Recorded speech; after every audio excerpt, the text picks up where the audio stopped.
George Hassell was an alcoholic womanizer who had met, married, and divorced several women. He also had a lengthy criminal record that included embezzlement and desertion from military service. In 1924, his brother died after being kicked in the head by a mule while working on the field. George then married his brother's widow, adopting her 8 children as well. On December 5, 1926, George and his wife Susan got into an argument after he had impregnated his 13-year-old stepdaughter. After this, George grabbed a hammer and killed his wife. But then, he decided that the whole family had to die. Welcome to history's biggest villains.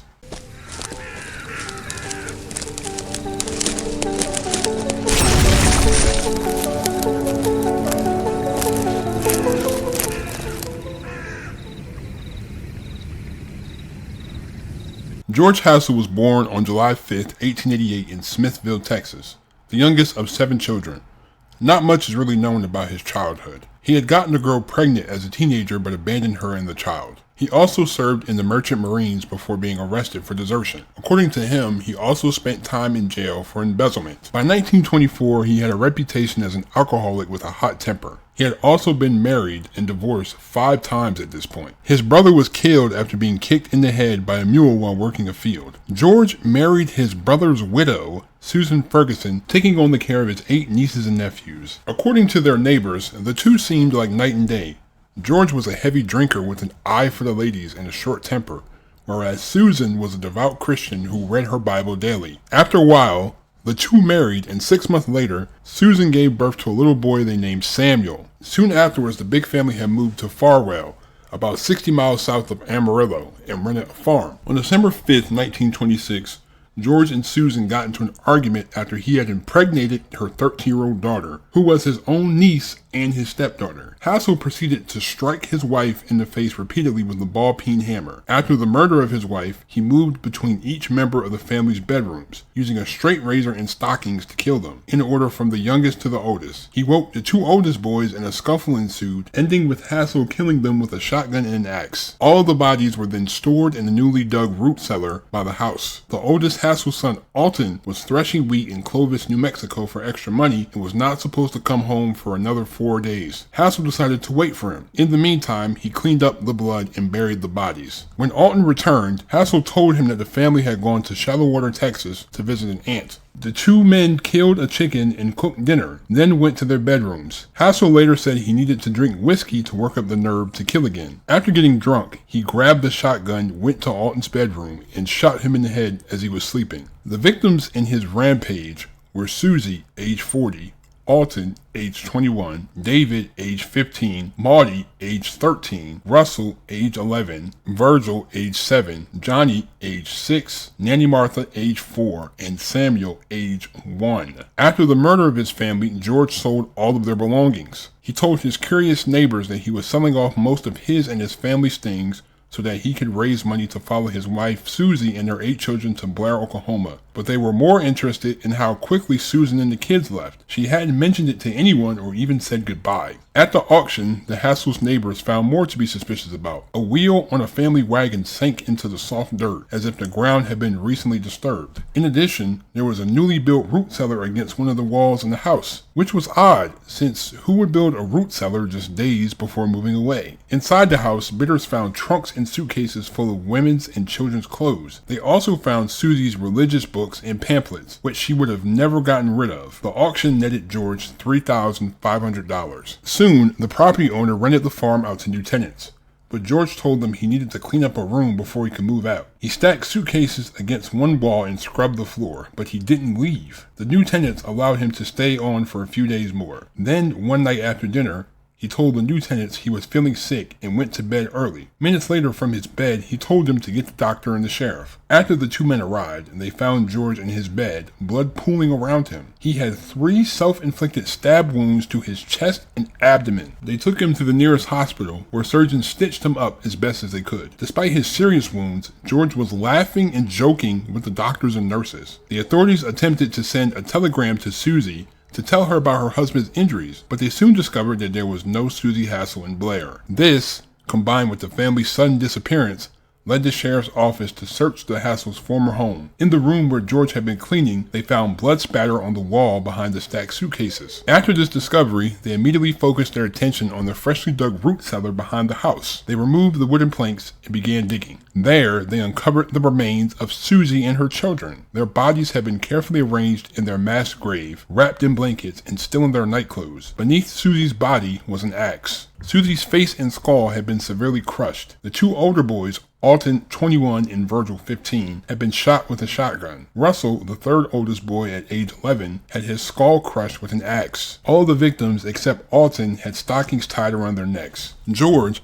now released from the hospital, immediately confessed, saying, "I did it. I did it." He asked if he can wait until he had recovered his strength before making a statement. True to his word, once he had recovered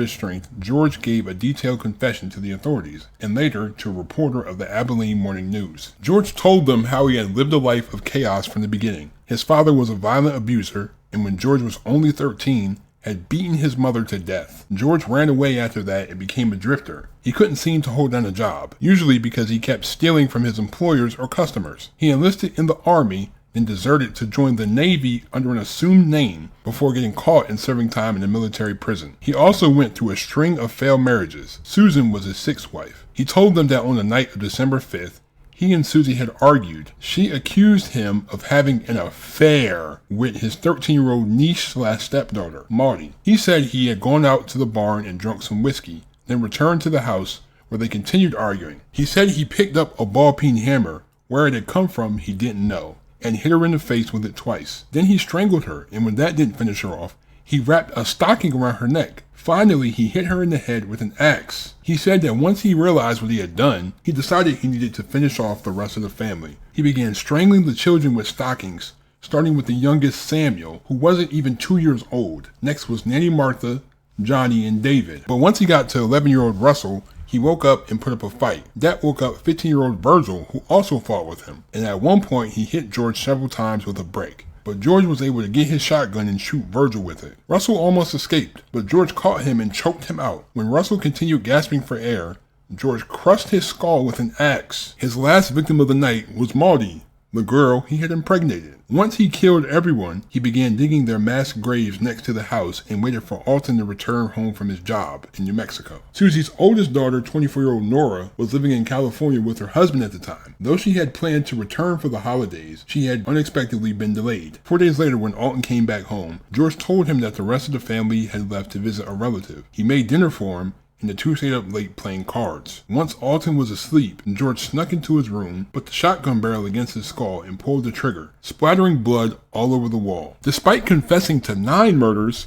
George still had more to get off his chest. He told authorities about another crime a decade earlier in California. He killed his former wife and their 3 children, but George refused to give any further details. The Palmer County, Texas authorities contacted the California authorities, but they didn't know of any cases matching that description. The Hassell family murders had garnered national attention. In Pittsburgh, Pennsylvania, a woman named Gertrude Hoffman was reading the story in her local paper. The name George Hassell seemed familiar to her, and when she saw his picture in the paper, she remembered who he was. 10 years ago, her sister Mary Vogel had been living in Whittier, California with George Hassell and 3 children. Gertrude recognized him because she had visited them at their farm. But not long after her visit, Mary went missing. The only word Gertrude got about her sister was from George, saying that Mary had taken the children and moved to Australia. After seeing George's picture in the paper, Gertrude contacted the Texas authorities immediately. They then contacted the Whittier police, who were able to track the family down using George's work records. Interviews with her former neighbors revealed that indeed, Mary and the 3 kids had suddenly gone missing 10 years earlier,